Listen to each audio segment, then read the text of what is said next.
வாசகர் வட்ட குடும்பங்களே, இந்த மழைக்கு ஒதுங்குவாங்கன்னு சொல்லுவாங்க, மலைச்சாரலுக்கு ஒதுங்கி இருக்கேன் நான். ஏன்னா ஏன்னா இந்த அம்மாவும் அவங்க பேர் என்னம்மா? ஏன்னா பேகம் என்னை 10 நாளாக புரட்டி எடுத்து விட்டார்கள்.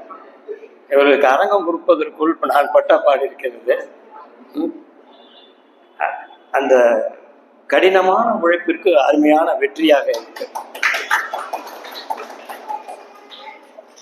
மழைச்சாரல் என்னன்னு அந்த நூலையும் பார்க்கல, இப்பதான் கொடுத்தாங்க. ஆகவே அதை பற்றி பேசுவதற்கான வாய்ப்பு சற்று கடினம். அவங்க பத்மா அவர்கள் பேசும்போது பேருரை ஆற்றுவார்கள். மணி 12:30 ஆயிடுச்சு. ஆமா, பேருரையும் கிடையாது, எந்த உரையும். முடிந்தா நான் நன்றி உரை சொல்லிட்டு கூட முடிச்சுக்கிறேங்க.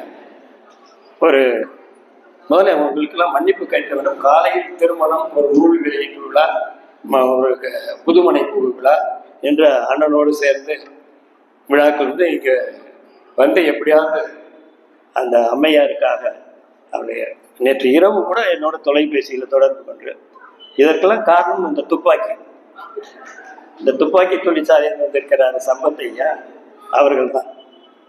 ஆகவே அந்த ஆர்வத்தோடு அவர்கள் இந்த நூலை கொடுத்திருக்கின்றார்கள். நாங்கள் இன்னும் படிக்கவில்லை. இது கண்டிப்பாக எங்கள் நூலகத்திற்கு சென்றுவிடும். தமிழ்ச்சங்க நூலகத்திலே அவர்களுடைய இந்த நூல் பாதுகாக்கப்படும். ஏன்னா நமக்கு பின்னால் வர தலைமுறைகளும் படித்துக் கொள்ளலாம். இதுதான் நமக்கு ஒரு பெரிய ஆவணம்.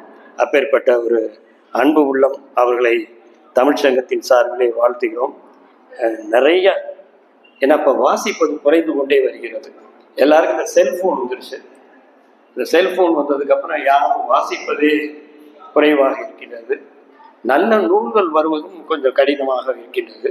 இரண்டாவது, நாம் படித்து புரிந்து கொள்ள முடியாத அளவில் பல நூல்கள் இருக்கின்றன. ஆனால் அந்த வரிசையிலே இவர்கள் அருமையாக, இது உன்னுடைய முதல் குழந்தை, முதல் குழந்தையே கொஞ்சம் சிரமப்பட்டுட்டீங்க. சிசேரியன் ஆகும் நினைச்ச நார்மல் கொண்டு வந்துட்டீங்க. ஆகவே ஒரு அருமையான காலை பொழுது. அவர்கள் இன்னும் நிறைய நூல் எழுதணும். பெயருக்கேற்ற மாதிரி புத்தர், தமிழரசி எல்லாம் இங்கே வந்து அவங்க என்ன அல்லி ராணியா, இந்த பக்கம் ராணி, அந்த பக்கம் அரசி, என்ன மாதிரி நிகழ்ச்சி மிக சிறப்பாக இருக்கிறது. இந்த வகையிலே உங்கள் அனைவருக்கும் தமிழ்ச்சங்கத்தின் சார்பிலே வாழ்த்துக்களை சொல்லி நிறைய நூல் எழுதுங்க. 12:30 ஆனாலும் நீங்கள் எல்லாம் அந்த உங்களை இங்கேருந்து பார்த்து அந்த புன்முகத்தோடு இருக்கீங்க. யார் முகத்திலும் தொய்வு இல்லை. அதிலே தெரிகிறது நிகழ்ச்சி மிக சிறப்பாக நடத்தி கொண்டிருக்கிறது. சிறப்பாக நடத்தி கொண்டிருக்கின்ற அம்மா ஷகிலா பேகத்துக்கும் நூலாசிரியருக்கும் மீண்டும் ஒரு முறை நன்றியை விடைபெறுகிறோம். நன்றி, வணக்கம்.